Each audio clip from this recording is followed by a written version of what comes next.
So this video is going to explain about the weighted residual method.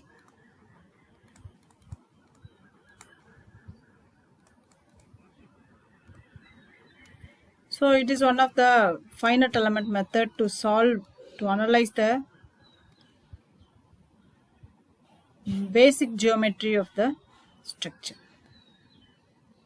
So the complex geometry can only be analyzed with the softwares, but we can know the concept behind the software coding. So it is nothing but weighted residual.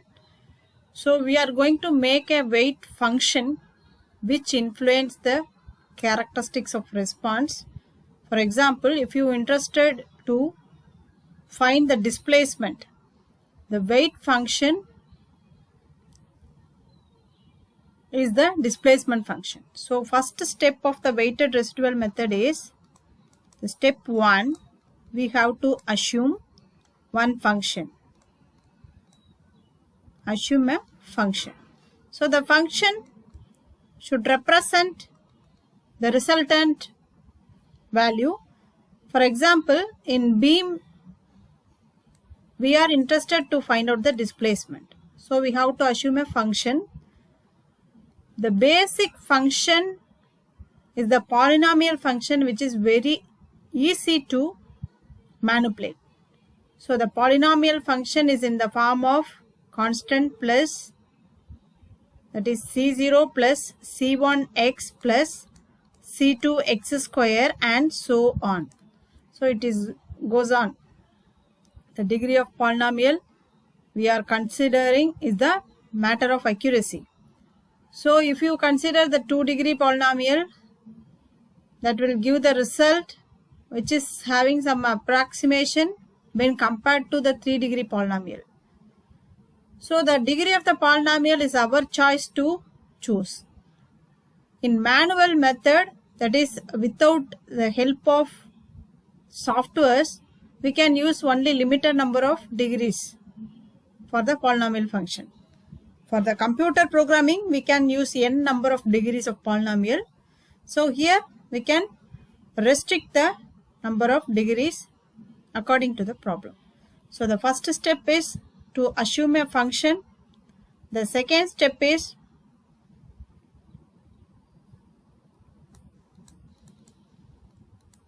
formulate the equilibrium equation. That is, each and every problem will have some differential equation as its definition.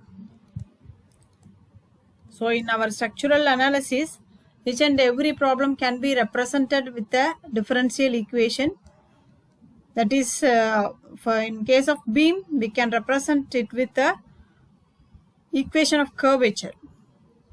So we have to take an equation that is the basic equation of that particular problem. Prior to that, we have to assume a function, polynomial function. It can be a sinusoidal function, cosine function. It depends upon the complexity of the problem. Here I am explaining with a very basic function, that is polynomial function. After getting the differential equation, we have to substitute the polynomial function in the differential equation. We have to substitute the polynomial function or assumed function in the differential equation. And the next step is the important step. We should know the boundary conditions. We should know the boundary conditions of our problem. We should know the boundary values of our own problem, so that we can substitute the boundary conditions. We can substitute the boundary conditions.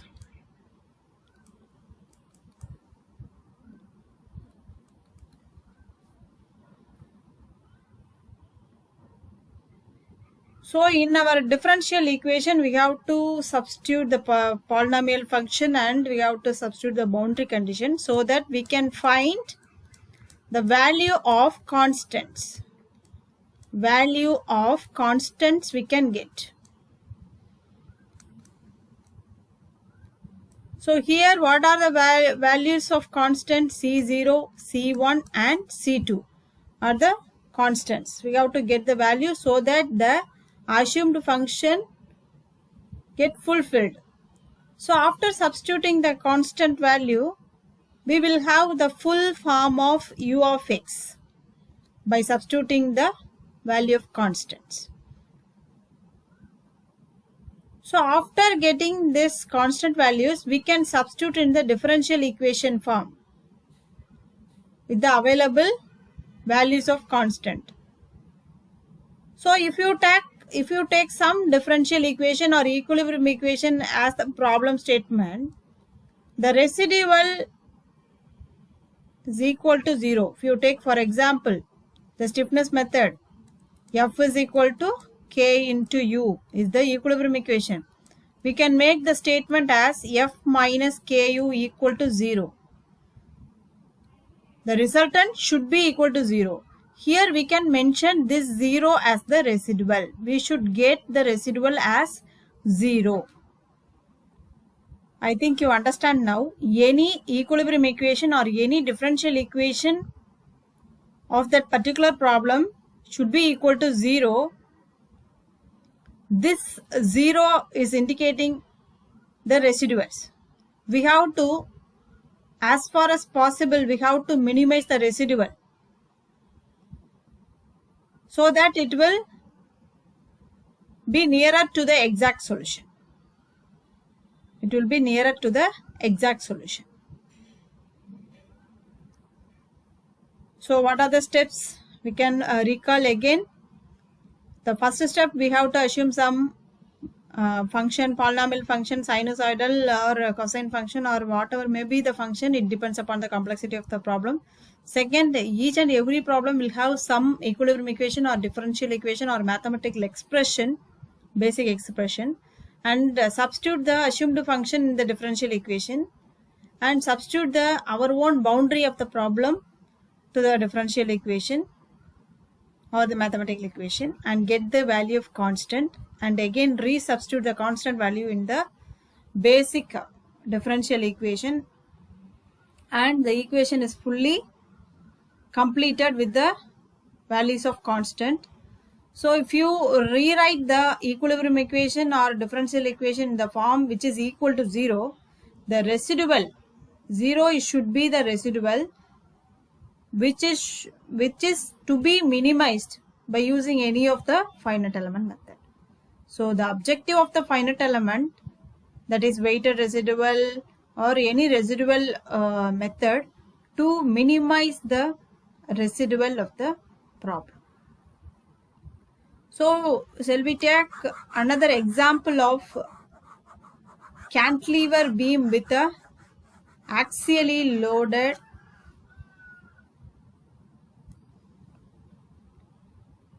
So you take a cantilever section, cantilever bar, which is loaded axially, throughout the section of the intensity Q0. The total length of the section is L. So first step, the differential equation of the problem. So it is derived in strength of material subject with the help of the curvature, that is F by Y is equal to E by R. So simple bending equation, we can derive the differential equation for beam.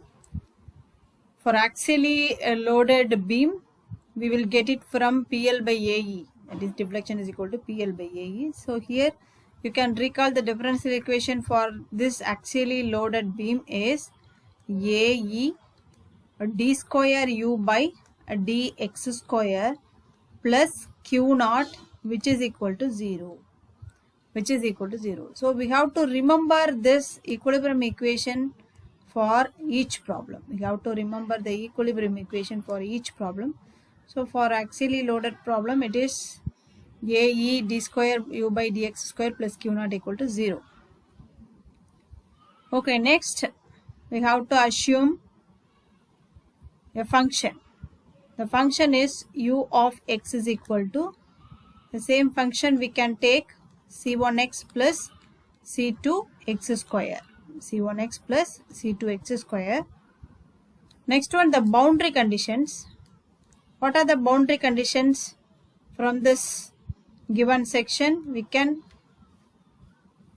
have the deflection, that is u of 0 equal to 0.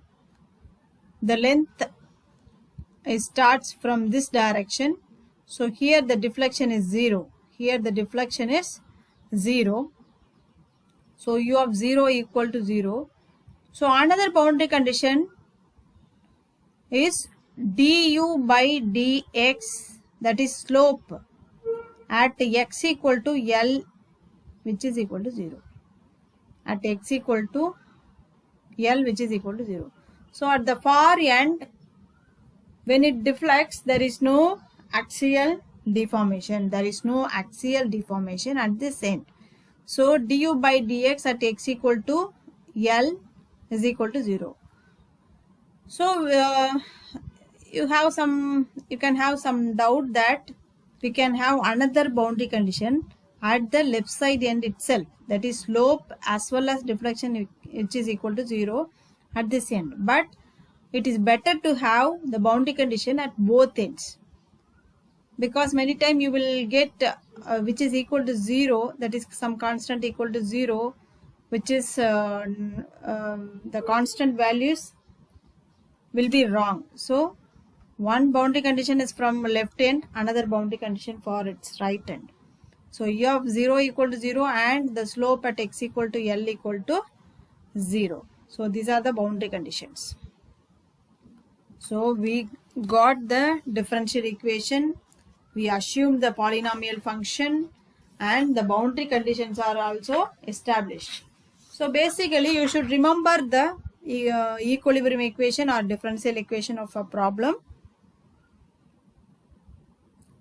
And polynomial equation you can select as per its complexity of the problem. So that is also to be remembered. Boundary condition, with your understanding of the problem, the boundary condition can be made. So now substitute u of 0 equal to 0. U of 0 equal to 0 means 0 equal to c0 plus 0 plus 0. So you will get c0 equal to 0. Finally, the constant c0 equal to 0. For the next boundary condition, you differentiate this equation.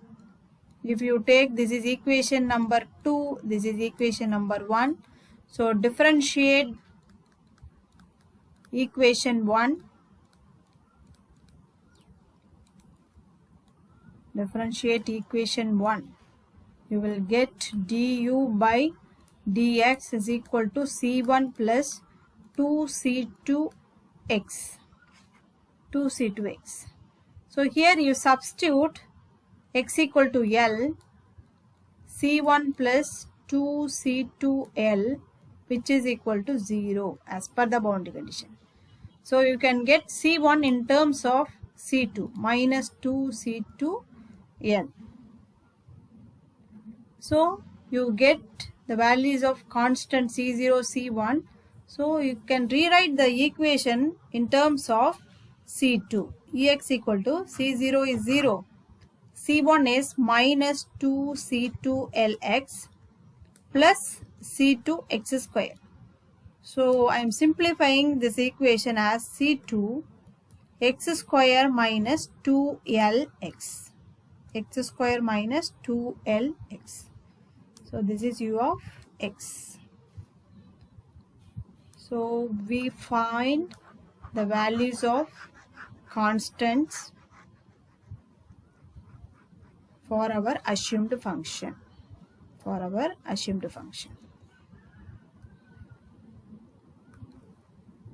So now we should find the domain residual.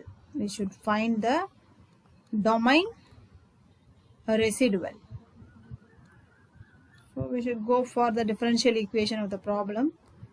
Rd, that is residual of the domain, is AE So d square u by dx square plus q naught, which is equal to 0.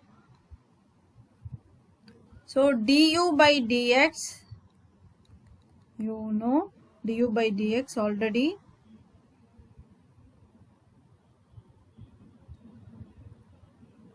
C2 2x minus 2l. So you can differentiate this equation. C2 2x minus 2l. Again you are differentiating. D square u by dx square is 2c2. So substitute this value in the equation number 2. That is AE 2c2 plus q naught, which is equal to the residual. So here we can get the value of C2. C2 is minus q naught by 2AE. We can get the value of the constant. If we make the residual 0, we can get the value of constant C2 equal to minus q naught divided by 2AE. So as the residual is 0. So now we finally make the equation of displacement. We can have the displacement equation u of x is equal to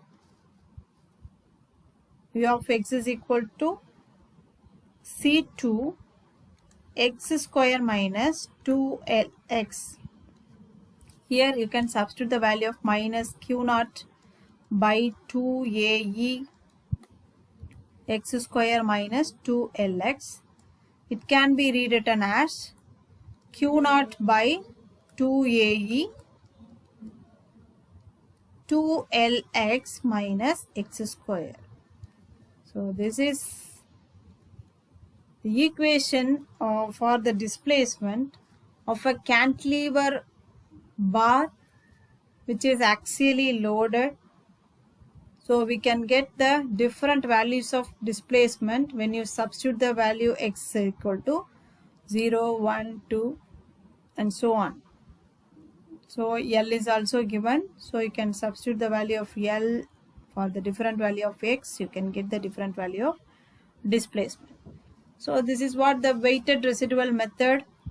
So again I am repeating, the steps are: first assume the trial function and formulate the differential equation or mathematical function, formulate the boundary condition and substitute the boundary condition, substitute the assumed function in the differential equation and substitute the boundary condition.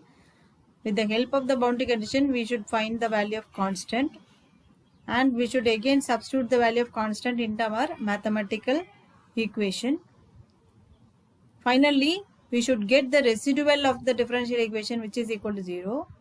So with the help of this statement, we can find the remaining constant and we should make the residual should be 0, so that you can come with some equation for the responses like displacement, stresses, strains. So you can substitute the different values of x and you can find the responses. So this is one example. So let me do another example in another lecture.